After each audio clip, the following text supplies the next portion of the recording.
All right, let's get into a law of power that honestly feels a little backward at first. Law 36, disdain things you cannot have. Now, our first instinct is usually to fight for what we want, or at least obsess over it. But as we're about to see, sometimes the most powerful, the most dominant move you can make is to just ignore something or someone completely. And this quote right here, it nails the core idea. Think of your attention like it's money, like it's fuel.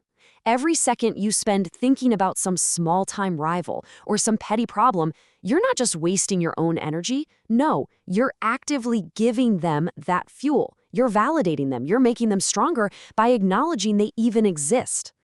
So, the big takeaway here is that choosing not to react isn't a passive move. It's not weakness. It's a deliberate, calculated act of power.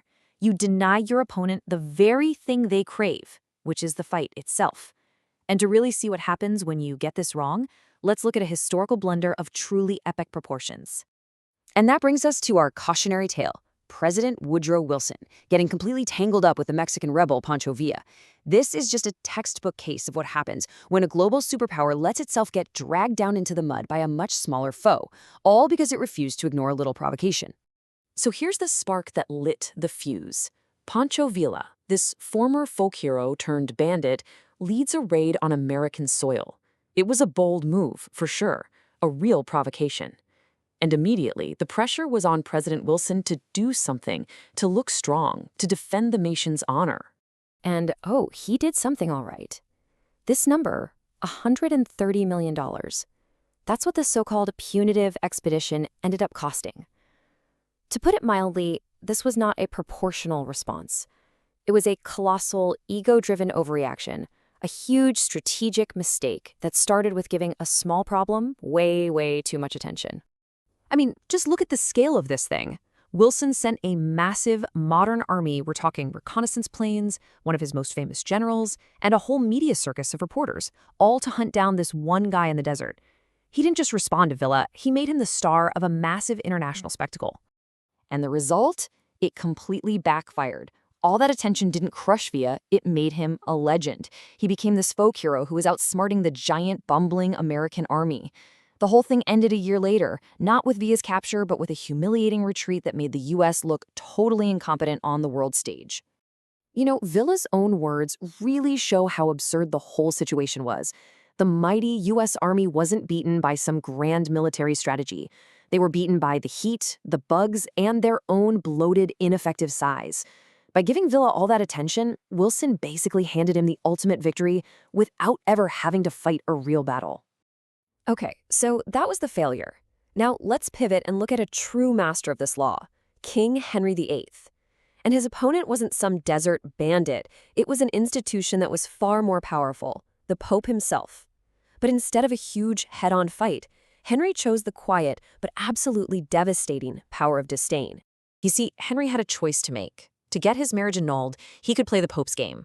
He could get stuck in endless arguments, bogged down in a bureaucratic nightmare that he was guaranteed to lose, because by arguing, he was acknowledging the Pope's authority. Or he could do something radical. He could just ignore the Pope entirely, cancel his authority, and write a whole new set of rules. And this wasn't just one impulsive act. It was a cold, calculated, escalating process.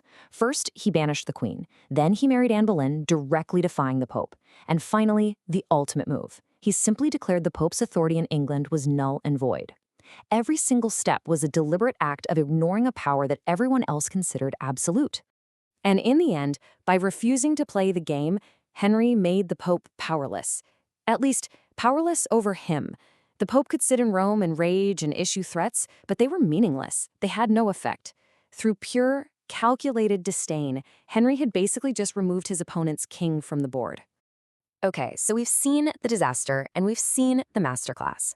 What does this actually mean for us? How do you apply this? Let's break down the practical keys to using this law. The best way to think about this is the metaphor of the tiny wound. You get a small cut or a scrape. It's irritating, but if you keep picking at it, messing with it, obsessing over it, you'll make it infected, you'll make it worse, you'll turn it into a real problem. The same thing is true for petty insults or minor annoyances. Often, the most powerful thing you can do is just leave it alone. So here are a few ways this plays out tactically.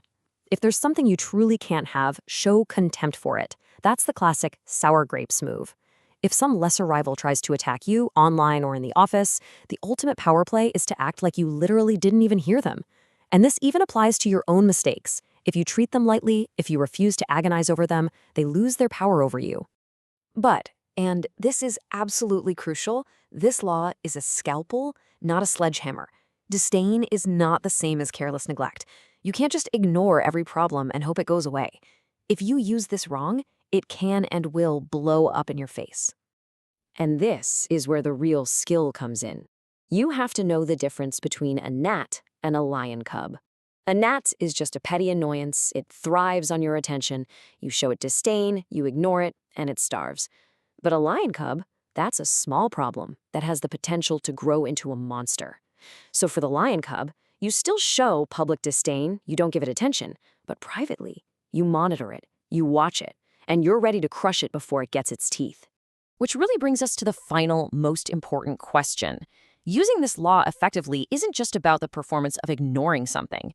It's about the wisdom of knowing what to ignore and when. So how do you develop the judgment to tell the difference between a harmless gnat and a lion cub in waiting? That skill, right there, is what separates true power from absolute disaster.